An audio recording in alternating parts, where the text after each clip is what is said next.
Hi guys, welcome to my YouTube channel. ವಿಜ್ಞಾನದ ಪ್ರಕಾರ ಬೆಳಗ್ಗೆ ಬೇಗ ಏಳಲೇಬೇಕಾ ಅಥವಾ ತಡವಾಗಿ ಏಳುವವರೇ ಯಶಸ್ವಿಯಾಗುತ್ತಾರೆ ಎನ್ನುವುದನ್ನು ಗಮನಿಸೋಣ. ಪ್ರತಿಯೊಬ್ಬರಿಗೂ ತಮ್ಮದೇ ಆದ ಜೈವಿಕ ಸಮಯವಿರುತ್ತದೆ. ಬೆಳಗ್ಗೆ ಬೇಗ ಏಳುವವರು ಉತ್ತಮ ಜೀವನ ಶೈಲಿ ಹೊಂದಿರುತ್ತಾರೆ.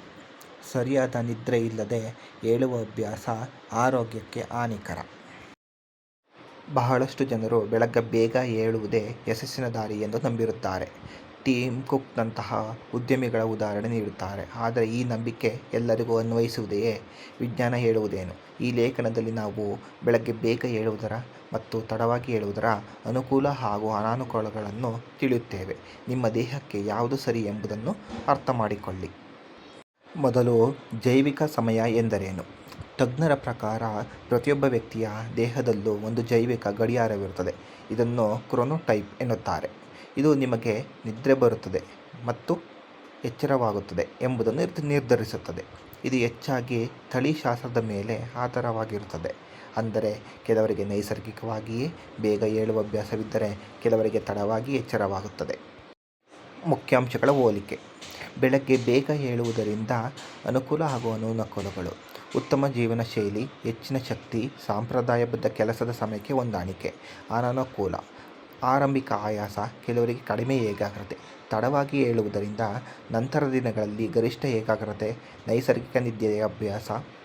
ಅನಾನುಕೂಲ: ಕೆಲಸದ ಸಮಯದೊಂದಿಗೆ ಅಸಮತೋಲನ, ಸಾಮಾಜಿಕ ಜೆಟ್ಲ್ಯಾಗ್, ಆಯಾಸ, ಒತ್ತಡ ಇತ್ಯಾದಿ.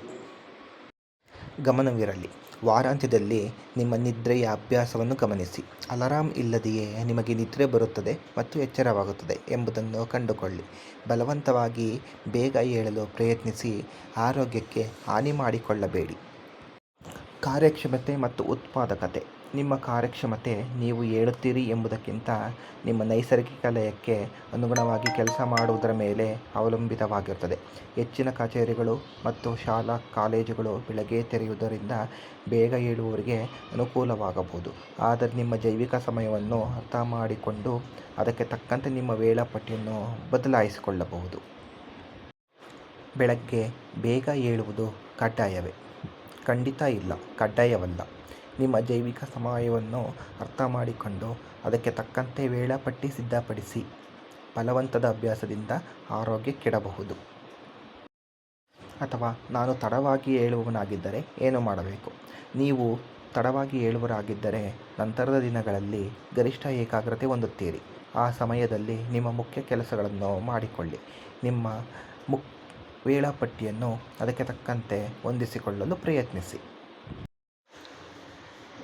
ನಮ್ಮ ಸಲಹೆ: ನಿಮ್ಮ ನಿದ್ರೆಯ ಅಭ್ಯಾಸವನ್ನು ಬದಲಾಯಿಸಲು ಪ್ರಯತ್ನಿಸುವ ಮೊದಲು ನಿಮ್ಮ ಜೈವಿಕ ಸಮಯವನ್ನು ಅರ್ಥ ಮಾಡಿಕೊಳ್ಳಿ. ವಾರಾಂತ್ಯದಲ್ಲಿ ಅಲಾರಾಂ ಇಲ್ಲದೆಯೇ ನಿಮ್ಮ ನಿದ್ರೆಯ ಮಾದರಿಯನ್ನು ಗಮನಿಸಿ. ಎಷ್ಟು ನಿದ್ರೆ ಅಗತ್ಯವಿದೆಯೆಂದು ತಿಳಿಯಿರಿ. ಬೇರೆಯವರನ್ನು ನೋಡಿ ನಿಮ್ಮ ದೇಹಕ್ಕೆ ಕಿರಿಕಿರಿ ಮಾಡಬೇಡಿ.